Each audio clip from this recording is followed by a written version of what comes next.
ଆରେ ଦେଖ ଦେଖ ଆକାଶ କେମିତି ଅନ୍ଧାର ହେଇଗଲାଣି। ଲାଗୁଛି ଏବେ ହିଁ ବର୍ଷା ଆରମ୍ଭ ହେଇଯିବ। ବା ବର୍ଷା ହେଲେ ତ ବହୁତ ମଜା ହେବ। ନଦୀରେ ଅନେକ ମାଛ ଖେଳିବେ, ଆମେ ସେତେବେଳେ ମାଛ ଧରିବା। ସେମାନଙ୍କ କଥା ସରିଛି କି ନାହିଁ ବହୁତ ଜୋରେ ବର୍ଷା ଆରମ୍ଭ ହେଇଗଲା। ବର୍ଷା ଦେଖି ସବୁ ଚଢ଼େଇ ଖୁସି ହେଇଗଲେ ଆଉ ସମସ୍ତେ ନଦୀକୁ ଯାଇ ମାଛ ଧରିଲେ। ସେମାନଙ୍କ ଭିତରେ ରିନୁ ଆଉ ମିନୁ ଚଢ଼େଇ ବି ଥିଲେ। ସେ ଦୁଇ ଚଢ଼େଇ ଭଉଣୀ ଥିଲେ। ସେମାନେ ବି ନଦୀରୁ ମାଛ ଧରି ଘରକୁ ଫେରିଲେ। ରିନୁ, ଆଜି ଆମେ ଅନେକ ଗୁଡ଼ିଏ ମାଛ ଧରିଛେ। ଏବେ କିଛି ଦିନ ଆମକୁ ଆଉ ଖାଇବା ଖୋଜିବାକୁ ପଡ଼ିବନି। ଆରେ କଣ, ଆମ ଘର ଭିତରେ ତ ପାଣି ପଡ଼ୁଛି। ତୁ ଚିନ୍ତା କରନି ମିନୁ, ଆମେ କାଲି ହିଁ ଘର ମରାମତି କରିବାର ବ୍ୟବସ୍ଥା କରିବା। ଏମିତି ସେ ରାତି ବିତିଗଲା। ପରଦିନ ସକାଳେ ଦୁଇ ଭଉଣୀ ନିଜ ଘରର ଛାତ ଠିକ୍ କରିବା ପାଇଁ ଚିନ୍ତା କଲେ ଆଉ ଜଙ୍ଗଲ ଭିତରକୁ ଯାଇ ଶୁଖିଲା କାଠ ଖୋଜିଲେ। ରିନୁ, ଏବେ ଆମେ କଣ କରିବା? ଏତେ ଖୋଜିଲା ପରେ ବି ଆମେ ଶୁଖିଲା କାଠ ପାଇଲେନି। ଏବେ ଆମେ ଘର ମରାମତି କେମିତି କରିବା? ସେ ଦୁଇ ଜଣ ଏପରି କଥା ହେବା ସମୟରେ ହିଁ ମିଟୁ କିଛି ଶୁଖିଲା କାଠ ଧରି ସେଠାକୁ ଆସିଲା। ଆରେ ରିନୁ ମିନୁ, ତମେ ଦୁଇ ଜଣ ଏଠି କଣ କରୁଛ? ନିଜ ଘର ମରାମତି କରିବନି କି? ମିଟୁ, ଆଜି ଆମେ ଘର ମରାମତି କରିବା ପାଇଁ ଜଙ୍ଗଲରେ ଶୁଖିଲା କାଠ ଖୋଜୁଥିଲୁ, ହେଲେ କୋଉଠି ବି ଭଲ କାଠ ପାଇଲୁନି। ଏଠାରୁ କିଛି ଦୂରରେ କାଉ ଆଉ ତାର ସ୍ତ୍ରୀ ଶୁଖିଲା କାଠ ବିକ୍ରି କରୁଛନ୍ତି। ଏଇ ଦେଖ, ମୁଁ ତାଙ୍କ ପାଖରୁ ଶୁଖିଲା କାଠ କିଣି ଆଣିଛି। ତମେ ମାନେ ବି ଯାଅ, ତାଙ୍କ ପାଖରୁ ଶୁଖିଲା କାଠ ନେଇ ଆସିବ। ଏମିତି ଶୁଣି ମିନୁ ଆଉ ରିନୁ କାଉ ମାନଙ୍କ ପାଖରୁ ଶୁଖିଲା କାଠ କିଣିବା ପାଇଁ ଚାଲିଗଲେ। ସେପଟେ ଆରେ ତମେ ଦେଖିଲ ମୁଁ କେମିତି ସେ ମିଟୁକୁ ବୋକା ବନେଇ ଆମର ଖରାପ କାଠ ବିକ୍ରି କରିଦେଲି। ହଁ, ଯେତେବେଳେ ବର୍ଷା ହେବ ମିଟୁର ଘର ଭାଙ୍ଗିଯିବ। ସେ ପୁଣି ଥରେ ଆମ ପାଖକୁ କାଠ କିଣିବାକୁ ଆସିବ। ଆମେ ପୁଣି ତାକୁ ଖରାପ କାଠ ବିକ୍ରି କରିଦେବା ଆଉ 2 ଗଣା ଟଙ୍କା ରୋଜଗାର କରିବା। ଆମେ ଶୁଣିଲୁ ତମେ ମାନେ ଶୁଖିଲା କାଠ ବିକ୍ରି କରୁଛ। ଆମେ ବି ତୁମ ପାଖରୁ ଶୁଖିଲା କାଠ କିଣିବାକୁ ଆସିଛୁ। ସେମାନଙ୍କ କଥା ଶୁଣି ଦୁଇ କାଉ ଖୁବ ଖୁସି ହେଇଗଲେ ଆଉ ତାଙ୍କୁ ବି ଖରାପ ଶୁଖିଲା କାଠ ବିକ୍ରି କଲେ। କାଠ ନେଇ ଦୁଇ ଭଉଣୀ ଘରକୁ ଫେରିଲେ ଆଉ ନିଜ ଘରକୁ ମରାମତି କଲେ। ମିଟୁ ବି ନିଜ ଘରକୁ ମରାମତି କରି ନେଇଥିଲା। ଏମିତି 2 ଦିନ ବିତିଗଲା। ଦିନେ ଜଙ୍ଗଲରେ ପ୍ରବଳ ବର୍ଷା ହେଲା। ଆରେ ଦେଖ ଦେଖ, ବର୍ଷା ଆରମ୍ଭ ହେଇଗଲାଣି। ଯୋଉ ଚଢ଼େଇ ମାନେ ଆମଠୁ ଶୁଖିଲା କାଠ କିଣିଥିଲେ ଏବେ ତାଙ୍କ ଘର ଭାଙ୍ଗିଯିବ। କାଉ ସ୍ତ୍ରୀର କଥା ସରିଛି କି ନାହିଁ ମିଟୁର ଘର ଭାଙ୍ଗି ତଳେ ପଡ଼ିଗଲା। ଶୁଣିଲୁ, ଏ ଶବ୍ଦ ନିଶ୍ଚୟ କାହାର ଘର ଭାଙ୍ଗିବାର। ହଁ ହଁ, ମୁଁ ଶୁଣିପାରିଲି। ଏବେ ସେମାନେ ପୁଣି ଆମ ପାଖରୁ ଆସି କାଠ କିଣିବେ। ଯାହା ହଉ, ଏ ବର୍ଷାରେ ସବୁ ଖରାପ କାଠ ବିକ୍ରି ହେଇଯିବ। ଏବେ ତ ମୁଁ ଆମ କାଠର ଦାମ ଆହୁରି ବଢ଼େଇଦେବି। ଦୁଷ୍ଟ କାଉମାନେ ମୋତେ ଖରାପ କାଠ ବିକ୍ରି କରିଥିଲେ, ତାଙ୍କ ପାଇଁ ମୋ ଘର ଭାଙ୍ଗିଗଲା। ଏବେ ମୁଁ କୋଉଠି ଆଶ୍ରୟ ନେବି? ଏମିତି ଚିନ୍ତା କରି ମିଟୁ ଆଶ୍ରୟ ପାଇଁ ଚଢ଼େଇଙ୍କ ଘରକୁ ଗଲା। ହେଲେ ସେ ଦେଖିଲା ରିନୁ ଆଉ ମିନୁ ବି ନିଜ ଭଙ୍ଗା ଘର ଉପରେ ବସି କାନ୍ଦୁଛନ୍ତି। ଏ ବର୍ଷାରେ ଆମ ସମସ୍ତଙ୍କ ଘର ଭାଙ୍ଗିଗଲା। ଏବେ ଆମେ କଣ କରିବା? କୋଉଠି ଯାଇ ଆଶ୍ରୟ ନେବା? ସେ ଦୁଷ୍ଟ କାଉମାନେ ଆମକୁ ଖରାପ କାଠ ବିକ୍ରି କରିବା ଯୋଗୁଁ ଆମ ଘର ଭାଙ୍ଗିଗଲା। ସେମାନଙ୍କ ଘରକୁ ଦେଖ, ତାଙ୍କ ଘର ପୁରାପୁରି ଠିକ୍ ଅଛି। ଚାଲ ଆମେ ତାଙ୍କ ଘରକୁ ଯିବା ଆଉ ତାଙ୍କ ଘରେ ହିଁ ଆଶ୍ରୟ ନେବା।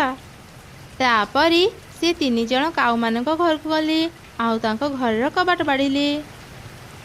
ଆରେ ସେ ଦୁଇ ଚଢ଼େଇ ଆଉ ମିଟୁ ଆମ ଘରକୁ ଆସିଛନ୍ତି। ଲାଗୁଛି ଏମାନଙ୍କର ଘର ଭାଙ୍ଗି ଯାଇଛି। ଚାଲ ଚାଲ ବାହାରକୁ ଯିବା।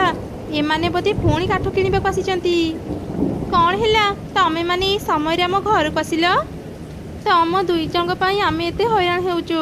ତମେ ମାନେ ଆମକୁ ଖରାପ କାଠ ବିକ୍ରି କରିଥିଲ, ସେଥିପାଇଁ ବର୍ଷାରେ ଆମ ଘର ଭାଙ୍ଗିଗଲା। ଆଚ୍ଛା, ତ ଆଉ ଥରେ କାଠ ନେଇଯାଅ, ନିଜ ଘର ମରାମତି କରିନେବ। ନା ନା, ଆମେ ଆଉ ତମମାନଙ୍କଠୁ କାଠ ନେବୁନି। ବର୍ଷା ଛାଡ଼ିବା ଯାଏ ଆମକୁ ତୁମ ଘରେ ରହିବାକୁ ଦିଅ। ବର୍ଷା ଛାଡ଼ିଗଲେ ଆମେ ଜଙ୍ଗଲ ଭିତରୁ ମଜବୁତ କାଠ ଆଣି ଘର ତିଆରି କରିବୁ। ଆରେ ଶୁଣ ଶୁଣ, ଏମାନେ କଣ କହୁଛନ୍ତି? ଏମାନେ ଆମ ଘରେ ରହିବେ। ତମମାନଙ୍କୁ ଆମ ଘର ଦେଇ ଆମେ କଣ ଗଛ ଡାଳରେ ଯାଇ ରହିବୁ? ଆମ ଘରେ ଏତେ ଜାଗା ନାହିଁ।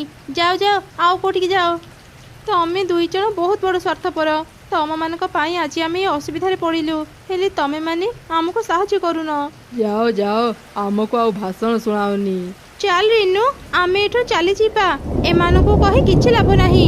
ତମେ ଦୁଇ କାଉ ମନେ ରଖ, ଯିଏ ଅନ୍ୟର କ୍ଷତି ଚାହେଁ ତାର ନିଜର ହିଁ କ୍ଷତି ହୁଏ। ତାପରେ ମିଟୁ, ରିନୁ ଆଉ ମିନୁ ସେଠାରୁ ଚାଲିଗଲେ। ସେମାନେ ବର୍ଷାରୁ ରକ୍ଷା ପାଇବା ପାଇଁ ଆଶ୍ରୟ ଖୋଜୁଥିଲେ। ସେତେବେଳେ ସେମାନେ ଏକ ଘର ଦେଖିଲେ ଆଉ ସେ ଘର ପାଖକୁ ଗଲେ। ଭିତରେ କିଏ ଅଛନ୍ତି? ବାହାରକୁ ଆସନ୍ତୁ। ଲାଗୁଛି ଏ ଘରେ କେହି ରହୁନଥିବେ। ଦେଖ, ଘର କବାଟ ଖୋଲା ଅଛି। ଚାଲ ଚାଲ ଭିତରକୁ ଯିବା। ବର୍ଷା ଛାଡ଼ିବା ଯାଏଁ ଆମେ ଏ ଘରେ ରହିଯିବା। ଏମିତି କଥା ହେଇ ସେ 3 ଜଣ ଘର ଭିତରକୁ ଗଲେ। ଭିତରେ ଏକ ବୁଢ଼ୀ ଶିଆଳ ରହୁଥିଲା। ତାକୁ ଦେଖି ତ ସବୁ ଚଢ଼େଇ ଖୁବ୍ ଡରିଗଲେ। ନା ନା, ଭୟ କରନି, ମୁଁ କାହାର ବି କ୍ଷତି କରିବିନି। ମୁଁ ତ ଗୋଟେ ବୁଢ଼ୀ ଶିଆଳ। ମୁଁ ତମମାନଙ୍କର କେମିତି କ୍ଷତି କରିବି? ମୁଁ ସବୁବେଳେ ସମସ୍ତଙ୍କୁ ସାହାଯ୍ୟ କରେ। ସେଥିପାଇଁ ମୋ ଘର କବାଟ ଖୋଲା ରଖିଥାଏ। ଯିଏ ବି ମୋ ଘରକୁ ଆସନ୍ତି ମୁଁ ତାଙ୍କୁ ସାହାଯ୍ୟ କରେ। ତମେମାନେ ମୋ ଘରେ ଆଶ୍ରୟ ନେଇପାରିବ। ରିନୁ, ଏ ଶିଆଳକୁ ଦେଖି ମୋତେ ଭାରି ଡର ଲାଗୁଛି। ଆମେ ଏଠି ରହିବାନି, ଚାଲ ଏଠୁ ପଳେଇବା। ଆରେ ଚଢ଼େଇ, ତୁ ମୋତେ ଦେଖି ଡରୁଛୁ କ'ଣ ପାଇଁ? ମୋର ତ ବୟସ ହେଲାଣି। ମୁଁ ତମମାନଙ୍କର କିଛି କ୍ଷତି କରିବିନି। ତମେମାନେ ଯେତେ ଦିନ ଚାହିଁବ ଏ ଘରେ ରହିପାରିବ। ଆରେ ମିନୁ, ତୁ ଶିଆଳ ମାଉସୀଙ୍କୁ ଡରନି। ସେ ଆମର କିଛି କ୍ଷତି କରିବେନି। ଆମେ ଆଜି ରାତି ଏଠି ରହିଯିବା, ସକାଳେ ଏଠୁ ଚାଲିଯିବା। ଏମିତି କଥା ହେଇ ସେମାନେ ସେଇ ରାତି ସେଠି ରହିଗଲେ। ରିନୁ ଆଉ ମିଟୁ ବହୁତ ଥକି ଯାଇଥିଲେ। ସେମାନେ ଶୀଘ୍ର ହିଁ ଶୋଇପଡ଼ିଲେ। ହେଲେ ମିନୁ ଭୟରେ ଶୋଇପାରିଲାନି। ହଠାତ୍ ସେ ଶୁଣିଲା, ଲାଗୁଛି ଏମାନେ ଶୋଇପଡ଼ିଲେଣି। ଯାଏ, ଏବେ ମୋ ଜାଲ ନେଇ ଆସି 3 ଜଣକୁ ଏକା ସାଙ୍ଗରେ ଧରି ମାରିଦେବି। ତାପରେ ଏମାନଙ୍କ ମାଂସ ଫ୍ରିଜରେ ରଖି ଅଳ୍ପ ଅଳ୍ପ କରି ଖାଇବି। ଏମିତି କହି ସେ ବୁଢ଼ୀ ଶିଆଳ ନିଜ ରୋଷେଇ ଘରକୁ ଗଲା। ସେ ଏକ ଜାଲ ଆଉ ଏକ ଛୁରୀ ବାହାର କଲା। ସେ ଛୁରୀକୁ ଧାର କରିବା ସମୟରେ ମିନୁ ତାର ପଛେ ପଛେ ସେଠାକୁ ଆସିଲା। ବାବା, ଆଜି ଦିନଟା ମୋ ପାଇଁ କେତେ ଭଲ। ମୁଁ ବୁଢ଼ୀ ହେବାରୁ ଆଉ ଶିକାର କରିବାକୁ ଯାଇପାରୁନଥିଲି। ଏତେ ଦିନ ପରେ ମୋତେ ଅନେକ ଚଢ଼େଇ ଏକା ସାଙ୍ଗରେ ଖାଇବାକୁ ମିଳିଗଲା। ଏବେ ଆଉ କିଛି ଦିନ ମୋତେ ଖାଇବା ଖୋଜିବାକୁ ପଡ଼ିବନି। ରିନୁ, ମିଟୁ, ଶୀଘ୍ର ଉଠ, ନହେଲେ ସେ ଶିଆଳ ଆମକୁ ଖାଇଦେବ। ମିନୁର ପାଟି ଶୁଣି ରିନୁ ଆଉ ମିଟୁ ଉଠି ପଡ଼ିଲେ। ସେମାନେ ବି ଶିଆଳର କଥା ଶୁଣିଲେ। ଆମକୁ ମାରିବା ପାଇଁ ସେ ବୁଢ଼ୀ ଶିଆଳ ଏକ ଛୁରୀ ଧାର କରୁଛି। ଚାଲ ଶୀଘ୍ର ଏଠୁ ପଳେଇବା।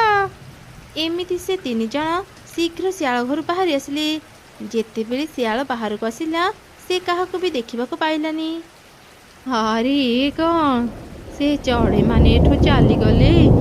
ଏତେ ପାଖରେ ପାଇବି ମୁଁ ଚଢ଼େଇମାନଙ୍କୁ ମାରିପାରିଲିନି। ଏମିତି କହି ବୁଢ଼ୀ ଶିଆଳ ମନ ଦୁଃଖ କଲା। ସେପଟେ ରିନୁ, ମିନୁ ଆଉ ମିଟୁ ବହୁତ ଜୋର ଜୋରରେ ଉଡ଼ୁଥିଲେ। ହଠାତ୍ ରାସ୍ତାରେ ସେମାନେ ଏକ କଖାରୁ ଘର ଦେଖିଲେ। ସେ ଘର ପୁରାପୁରି ଖାଲି ଥିଲା। ବର୍ଷାରୁ ରକ୍ଷା ପାଇବା ପାଇଁ ସେ ଘରେ 3 ଜଣ ଆଶ୍ରୟ ନେଲେ। ସେପଟେ ବର୍ଷାରେ କାଉମାନଙ୍କ ଘର ବି ଭାଙ୍ଗିଗଲା। କାଉ ସ୍ତ୍ରୀର ଲାଞ୍ଜ ଘର ତଳେ ଚାପି ହେଇଗଲା। ଆରେ କିଛି କର, ମୋତେ ଏଠୁ ବାହାର କର, ନହେଲେ ମୋ ଲାଞ୍ଜ ଛିଡ଼ିଯିବ। ଏ ଜଙ୍ଗଲରେ ଆଉ କେହି ବି ନାହାନ୍ତି। ବର୍ଷାରୁ ରକ୍ଷା ପାଇବା ପାଇଁ ସମସ୍ତେ ସୁରକ୍ଷିତ ଜାଗାକୁ ଚାଲି ଯାଇଛନ୍ତି। ଆମକୁ କିଏ ସାହାଯ୍ୟ କରିବ? ତତେ ବାହାର କରିବାକୁ ହେଲେ ଏବେ ତ ଲାଞ୍ଜକୁ କାଟିବାକୁ ହିଁ ପଡ଼ିବ। ଏମିତି ସେ 2 କାଉଙ୍କୁ ତାଙ୍କ ଭୁଲର ଶାସ୍ତି ମିଳିଗଲା। ସେପଟେ ବର୍ଷା ଛାଡ଼ିଲା ପରେ ରିନୁ, ମିନୁ ଆଉ ମିଟୁ ଜଙ୍ଗଲ ଭିତରୁ ମଜବୁତ କାଠ ଆଣି ଘର ତିଆରି କରି ରହିଲେ।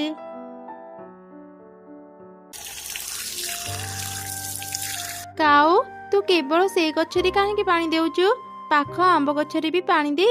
ପାଣି ଦେଲେ ସିନା ଏ ଆମ୍ବ ଗଛରେ ପତ୍ର କଅଁଳିବ। ସେ ଶୁଖିଲା ଗଛରେ ପାଣି ଦେଇକି କ'ଣ ଲାଭ? ସେ ଗଛରେ ତ ଆମ୍ବର ବଉଳ ଧରିନି। ସେ ଗଛ ମୋତେ ଗୋଟେ ବି ଆମ୍ବ ଦେଇପାରିବନି। ମୁଁ ଏତେ ପରିଶ୍ରମ କରି ତାକୁ ପାଣି ଦେଇପାରିବିନି। ଏ ଆମ୍ବ ଗଛକୁ ଦେଖେ, କେତେ ବଉଳ ଧରିଛି ଗଛରେ।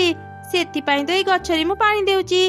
ଯେତେବେଳେ ଏ ଗଛର ଆମ୍ବ ବଡ଼ ହେବ, ମୁଁ ସେସବୁ ବିକ୍ରି କରି ଟଙ୍କା ପାଇବି, ଟଙ୍କା। ବୁଝିଲୁ? ହଁ ବୁଝିଲି, ତୁ ଟଙ୍କା ପାଇଁ ସେ ଗଛରେ ପାଣି ଦେଉଛୁ। ହେଲେ କାଉ, ଗଛ କେବଳ ଆମକୁ ଫଳ ଦିଏନି, ଫଳ ସହ ଶୀତଳ ଛାଇ, ଫୁଲ, କାଠ ଦେଇ ଆମର ଉପକାର କରେ। କୌଣସି ବି ଗଛକୁ ଅବହେଳା କରିବା ଠିକ୍ ନୁହଁ। ସବୁ ଗଛର ଯତ୍ନ ନେବା ଉଚିତ। ଏଇ ଚଢ଼େଇ, ମୋତେ ଆଉ ବେଶୀ ଜ୍ଞାନ ଦେନି। ବିନା ସ୍ୱାର୍ଥରେ ମୁଁ କୌଣସି କାମ କରେନି। ତତେ ଯଦି ଶୁଖିଲା ଗଛକୁ ଦେଖି ଏତେ କଷ୍ଟ ହେଉଛି, ଯାଉନୁ ତୁ ନିଜେ ଗଛରେ ପାଣି ଦେବୁ। ହଁ, ତତେ ଆଉ କହିବାକୁ ପଡ଼ିବନି। ମୁଁ ନଦୀରୁ ପାଣି ଆଣି ଏ ଗଛରେ ଢାଳିବି। ମତେ ଖାଲି ତ କଳସୀଟା ଦେ, ମୁଁ ପାଣି ଆଣିବି। ନା, ମୁଁ ତତେ ମୋ କଳସୀ ଦେଇପାରିବିନି। ତୁ ମୋ କଳସୀରେ ପାଣି ଆଣିଲେ ମୋ କଳସୀ ଭାଙ୍ଗିଯିବ। ଏଇ ଶୁଖିଲା ଗଛ ପ୍ରତି ତୋର ଯଦି ଏତେ ଦୟା, ଯା ବଜାରରୁ ଗୋଟେ କଳସୀ କିଣି ଆଣି ନଦୀରୁ ପାଣି ଆଣିବୁ। ମୋ ପାଖରେ ଏବେ ଟଙ୍କା ନାହିଁ କାଉ, ଥିଲେ ତ ମୁଁ ନିଶ୍ଚୟ କିଣିଥାନ୍ତି। ତୁ କଳସୀ ନଦେଲେ ମୁଁ ଆଉ ଜଣଙ୍କ ପାଖରୁ କଳସୀ ଆଣି ଏଇ ଶୁଖିଲା ଗଛରେ ପାଣି ଦେଇ ତାକୁ ସତେଜ କରିଦେବି। ଏମିତି କହି ଚଢ଼େଇ ସେଠୁ ଚାଲି ଆସିଲା। ସେ ତା ପାଖ ପଡ଼ୋଶୀ ମିଟୁ ପାଖକୁ ଗଲା। ମିଟୁ ଭଉଣୀ, ମତେ ଆଜି ତୁମ କଳସୀଟା ଟିକେ ଦେଇଥାଅ। ଗୋଟେ ଆମ୍ବ ଗଛଟି ପାଣି ନ ପାଇଲାରୁ ଶୁଖି ଶୁଖି ଯାଉଛି। ମୁଁ ସେ ଗଛ ମୂଳରେ ପାଣି ଢାଳି ତୁମକୁ ତୁମ କଳସୀ ଫେରେଇ ଦେବି। ତୋ କଥା ମୁଁ ବୁଝିଲି ଯେ, ହେଲେ ଚଢ଼େଇ, ମୋ କଳସୀ ଭାଙ୍ଗି ଯାଇଛି। ବିଶ୍ୱାସ ନହେଲେ ତୁ ଘର ଭିତରକୁ ଆସି ଦେଖିଯା। ନା ନା ମିଟୁ ଭଉଣୀ, ଦେଖିବାକୁ ପଡ଼ିବନି। ମୋର ତୁମ କଥା ଉପରେ ପୁରା ବିଶ୍ୱାସ ଅଛି। ତାପରେ ମା ଚଢ଼େଇ ମିଟୁ ଘରୁ ଚାଲି ଆସିଲା। ସେ ଦିନ ସେ ଅନେକ ଚେଷ୍ଟା କଲା, ହେଲେ ସେ କୋଉଠି ବି କଳସୀ ପାଇଲାନି। ଶେଷରେ ସେ ନିଜ ଘରକୁ ଫେରି ଆସିଲା। ସେତେବେଳେ ସେ ଦେଖିଲା, ମା ଦେଖ, ମୋ ମାଟିରେ କେତେ ସୁନ୍ଦର ଖେଳନା ତିଆରି କରିଛି। ଆରେ ସତରେ ତ, ମୋ ଝିଅ ମାଟିରେ କେତେ ସୁନ୍ଦର ସୁନ୍ଦର ଖେଳନା ତିଆରି କରିଛି। ଆଚ୍ଛା ମା, ତୁ ଖେଳନା ତିଆରି କରିବା ପାଇଁ ଏ ମାଟି କୋଉଠୁ ଆଣିଲୁ? ମା, କିଛି ଦୂରରେ ଏକ ଖାଲ ଅଛି, ମୁଁ ସେଇଠୁ ଏ ମାଟି ଆଣିଛି। ହେଲେ ମା, ତୁମେ ମାଟିରେ କଣ କରିବ? ମୁଁ ମାଟିରେ ଏକ କଳସୀ ତିଆରି କରିବି ରେ ମା। ମୁଁ ଆଜି ଅନେକ ଖୋଜିଲି, ହେଲେ କାହା ପାଖରେ ବି କଳସୀ ପାଇଲିନି। ଯଦି ମୁଁ ମାଟିରେ ଏକ କଳସୀ ତିଆରି କରିପାରନ୍ତି, ଗୋଟେ ଶୁଖିଲା ଗଛର ଜୀବନ ବଞ୍ଚେଇ ପାରନ୍ତି। ଏମିତି ମା ଚଢ଼େଇ ତା ଝିଅକୁ ସବୁ ଘଟଣା କହିଲା। ତାପରେ ସେ ତା ଝିଅ ସହ ମିଶି ମାଟି ଆଣି ଏକ କଳସୀ ତିଆରି କଲା। କଳସୀ ତିଆରି ସାରିଲା ପରେ ସେ ନଦୀରୁ ପାଣି ନେଇ ଶୁଖିଲା ଗଛରେ ଢାଳିଲା। ଏହିପରି ବେଶ କିଛି ଦିନ ବିତିଗଲା। କାଉ ଏ ଗଛର ଅବହେଳା କରୁଥିଲା। ଏବେ ଦେଖ, ପାଣି ପାଇଲାରୁ ଏ ଗଛଟି ସତେଜ ହେଇଗଲା। ଗଛରେ ବଉଳ ଆସିଲାଣି। କିଛି ଦିନ ପରେ ଆମ୍ବ ଫଳିବ। ମୁଁ ଆମ୍ବ ବିକ୍ରି କରି କିଛି ଟଙ୍କା ପାଇଯିବି। ଏମିତି ଚଢ଼େଇ ପ୍ରତିଦିନ ତା ଗଛରେ ପାଣି ଦେଉଥିଲା। କିଛି ଦିନ ପରେ ତା ଗଛରେ ବି ଆମ୍ବ ଫଳିଲା। ଚଢ଼େଇ ଦେଖେ, ତୁ ତ ଗଛରେ ଏତେ ଯତ୍ନ ନେଇଥିଲେ ବି ତୋ ଗଛରେ କେତେ ଛୋଟ ଛୋଟ ଆମ୍ବ ଫଳିଛି। ଆଉ ଆମ ଗଛକୁ ଦେଖେ, ତୋ ପରି ଏତେ ଯତ୍ନ ନ ନେଲେ ବି ଆମ ଗଛରେ କେତେ ବଡ଼ ବଡ଼ ଆମ୍ବ ଫଳିଛି। ଏ ଗଛଟି ମରି ଯାଇଥାନ୍ତା, ମୁଁ ପାଣି ଦେଲାରୁ ସେ ବଞ୍ଚିଗଲା। ସେ ଯେମିତି ବି ଫଳ ଦେଉ, ମୁଁ ଖୁସି। ମୁଁ ତମମାନଙ୍କ ପରି ଲୋଭୀ ନୁହଁ ଯେ ଟଙ୍କା ପାଇଁ ଗଛର ଯତ୍ନ ନେବି। ହଁ, ଏବେ ତ ଏସବୁ କହିବୁ ନା। ଆମ ଗଛରେ ଏତେ ବଡ଼ ବଡ଼ ଆମ୍ବ ଦେଖି ତୋ ମନ ଈର୍ଷାରେ ଜଳୁଥିବ। ଆଉ ବେଶୀ ଦେଖେଇ ହେନି। ମୁଁ ଜାଣେ ତୁ ବି ଟଙ୍କା ପାଇଁ ଏ ଶୁଖିଲା ଗଛର ଯତ୍ନ ନେଇଛୁ। ଏଇ ଚଢ଼େଇ ସହିତ କଥା ହେଇ କିଛି ଲାଭ ନାହିଁ। ଆରେ ଶୁଣ, ଶୀଘ୍ର ଶୀଘ୍ର ସବୁ ଆମ୍ବ ତୋଳି ଆଣ, ନହେଲେ ଏ ଚଢ଼େଇ ସୁଯୋଗ ପାଇଲେ ଆମ ଆମ୍ବ ଚୋରି କରି ନେଇଯିବ। ଏମିତି କଥା ହେଇ ଦୁଇ କାଉ ତାଙ୍କ ଗଛର ଆମ୍ବ ତୋଳିଲେ। ଚଢ଼େଇ ଅଳ୍ପ କିଛି ଆମ୍ବ ଝୁଡ଼ିରେ ନେଇ ବଜାରକୁ ଗଲା। କାଉମାନେ ବି ସବୁ ଆମ୍ବ ତୋଳି ବସ୍ତାରେ ଧରି ବଜାରକୁ ଗଲେ। ଆମ୍ବ ନେଇଯାଅ, ଆମ୍ବ ମିଠା ମିଠା ବଡ଼ ଆମ୍ବ। ମୋ ଆମ୍ବ ଥରେ ଖାଇଲେ ତାର ସ୍ୱାଦ ଭୁଲି ପାରିବନି। ମୋ ଆମ୍ବ ଭାରି ମିଠା। ଚଢ଼େଇର ଆମ୍ବ ବହୁତ ଛୋଟ ଆଉ ଖଟା। କେହି ବି ତା ପାଖରୁ ଆମ୍ବ କିଣନି। ଆସ ଆସ, ମୋ ପାଖରୁ ବଡ଼ ବଡ଼ ମିଠା ଆମ୍ବ ନେଇଯାଅ। ସତରେ ନା କଣ? ତୋ ଆମ୍ବ ଏତେ ମିଠା? ତୋ କଥା ଶୁଣି ଆମେ ତ ପାଖରୁ ଆମ୍ବ କିଣିବାକୁ ଚାଲି ଆସିଲୁ। ଦେ ଆମକୁ କିଛି ଆମ୍ବ ଦେ। ତାପରେ କାଉ ସମସ୍ତଙ୍କୁ ଆମ୍ବ ଦେଲା। ସବୁ ଚଢ଼େଇ ଆମ୍ବ କିଣି ଘରକୁ ଗଲେ। ଚଢ଼େଇ, ତୁ ଛୋଟ ଛୋଟ ଆମ୍ବ ଆଣି ଭୁଲ କରିଦେଲୁ। ସମସ୍ତେ ବଡ଼ ଆମ୍ବ କିଣିବାକୁ ଭଲ ପାଆନ୍ତି। ଦେଖିଲୁ ସମସ୍ତେ କେମିତି ମୋ ପାଖରୁ ଆମ୍ବ କିଣି ନେଲେ। କାଉ, ମୋ ପାଇଁ ତୁ ଏତେ ଚିନ୍ତା କରନି। ତୁ ବଡ଼ ବଡ଼ ଆମ୍ବ ଅଧିକ ଦାମରେ ବିକ୍ରି କରୁଛୁ। ମୁଁ ମୋ ଛୋଟ ଛୋଟ ଆମ୍ବ ଅଳ୍ପ ଦାମରେ ବିକ୍ରି କରିବି। କମ୍ ଟଙ୍କା ପାଇଲେ ବି ମୋର ଦୁଃଖ ନାହିଁ। କାଉ ଆଉ ଚଢ଼େଇ ଏପରି କଥା ହେବା ସମୟରେ ଯୋଉ ଚଢ଼େଇମାନେ କାଉ ପାଖରୁ ଆମ୍ବ ନେଇଥିଲେ ସେମାନେ ପୁଣି ଥରେ କାଉ ପାଖକୁ ଆସିଲେ। ଆରେ ତମେ ମାନେ ମୋ ପାଖକୁ ପୁଣି ଆସିଲ? ମୋ ଆମ୍ବ ଭାରି ମିଠା ଲାଗିଥିବ ନା, ସେଥିପାଇଁ ପୁଣି ଥରେ ଆମ୍ବ କିଣିବାକୁ ଆସିଛ? ତ ଆମ୍ବ ଆମେ ତତେ ଫେରେଇବାକୁ ଆସିଛୁ। ଏଇ ନେ, ରକ୍ତ ଖଟା ଆମ୍ବ। ଆମକୁ ଆମ ଟଙ୍କା ଫେରେଇ ଦେ। ମିଛ କହି ଖଟା ଆମ୍ବକୁ ମିଠା ଆମ୍ବ କହି ଆମକୁ ବିକ୍ରି କରୁଛୁ। ମାର, ସମସ୍ତେ କାଉକୁ ମାର। ତାପରେ ସମସ୍ତେ କାଉ ପାଖରୁ ନିଜ ନିଜ ଟଙ୍କା ନେଇ ତାକୁ ପିଟି ପିଟି ବଜାରରୁ ବାହାର କରିଦେଲେ। କାଉ ମନ ଦୁଃଖରେ ନିଜ ଘରକୁ ଫେରିଗଲା। ତାପରେ ସମସ୍ତେ ଚଢ଼େଇ ପାଖକୁ ଗଲେ। ଚଢ଼େଇ, ତୋ ଆମ୍ବ କେମିତି? କାଉ ନିଜ ଆମ୍ବ ବିକ୍ରି କରିବା ପାଇଁ ତୋ ଆମ୍ବକୁ ଖଟା କହୁଥିଲା। ତା କଥାକୁ ବିଶ୍ୱାସ କରି ଆମେ ତା ପାଖରୁ ଆମ୍ବ କିଣିଥିଲୁ। ଏବେ ଲାଗୁଛି ସେ ନିଜ ଆମ୍ବ ବିକ୍ରି କରିବା ପାଇଁ ତୋ ନାଁରେ ମିଛ କହିଥିଲା। ମୁଁ ଗଛରୁ ପାଳି ଏ ଆମ୍ବ ସବୁ ଧରି ବଜାରକୁ ଚାଲି ଆସିଛି। ମୋ ଆମ୍ବ ଖଟା କି ମିଠା ମୁଁ ଜାଣିନି। ଆଗ ମୋ ଆମ୍ବ ଖାଇ ଦେଖ, ତାପରେ ମୋଠୁ ଆମ୍ବ କିଣିବ। ଆରେ ବା ଚଢ଼େଇ, ତୋ ଆମ୍ବ ତ ଭାରି ମିଠା, ହେଲେ ତୁ ଏତେ କମ ଆମ୍ବ କାହିଁକି ଆଣିଛୁ? ମୁଁ ଆଜି ପ୍ରଥମ ବଜାରକୁ ଆସିଛି, ସେଥିପାଇଁ କମ ଆମ୍ବ ଆଣିଛି। ଭାବିଥିଲି ଆମ୍ବ ବିକ୍ରି ହେଲେ କାଲି ଅଧିକ ଆମ୍ବ ଆଣିବି। ତତେ ଆଉ କଷ୍ଟ କରି ଆମ୍ବ ଆଣିବାକୁ ପଡ଼ିବନି। ଆମକୁ ତ ଠିକଣା ଦେଇଦେ, ଆମେ ତ ଘରକୁ ଯାଇ ଆମ୍ବ ନେଇ ଆସିବୁ। ଏତେ ମିଠା ଆମ୍ବ କିଏ କ'ଣ ଛାଡ଼ି ପାରିବ? ଦେ ଦେ, ଆଜି ଆମକୁ ତୋର ସବୁ ଆମ୍ବ ଦେଇଦେ। ତାପରେ ସମସ୍ତେ ଚଢ଼େଇଠୁ ସବୁ ଆମ୍ବ କିଣି ନେଇ ଚାଲିଗଲେ। ଚଢ଼େଇର ଭଲ ଟଙ୍କା ରୋଜଗାର ହେଲା। ଏସବୁ ଦୂରରୁ କାଉ ବି ଦେଖୁଥିଲା। ସେ ଖୁବ୍ ରାଗିଗଲା, ଆଉ ନିଜ ଘରକୁ ଫେରି ଆସିଲା। ଆରେ କ'ଣ ହେଲା? ତୁ ଏମିତି ରାଗି କରି କାହିଁକି ଘରକୁ ଫେରିଲୁ? କାଉ ତା ସ୍ୱାମୀକୁ ସବୁ ଘଟଣା କହିଲା। ତୁ ଚିନ୍ତା କରନି, ସେ ଚଢ଼େଇର ଆମ୍ବ ଗଛକୁ ଆମେ ନିଜର କରିନେବା।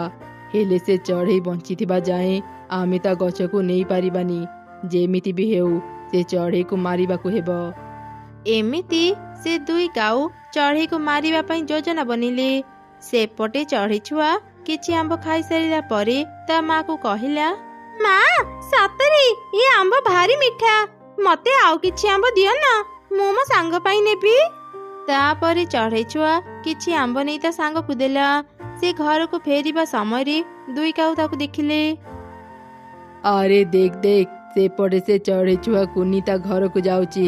ତୁ ବିଷ ମିଶେଇଥିବା ଏ ଖିଚୁଡ଼ି ତାକୁ ଦେଇଦେ। ମା ଝିଅ ବିଷ ମିଶା ଖିଚୁଡ଼ି ଖାଇ ମରିଗଲେ ତାଙ୍କ ଘର ଆଉ ତାଙ୍କର ଗଛ ଆମର ହେଇଯିବ। କୁନି, ଏ କୁନି, ମୋ କଥା ଟିକେ ଶୁଣିଲୁ ମା? କ'ଣ ହେଲା କାଉ ଆଣ୍ଟି, ମତେ ଡାକିଲ? ଆରେ କୁନି, ମୁଁ ଆଜି ଖିଚୁଡ଼ି ରାନ୍ଧିଥିଲି। ସମସ୍ତଙ୍କୁ ଖିଚୁଡ଼ି ଦେଇଛି, କେବଳ ତୋ ମାକୁ ଦେଇନି।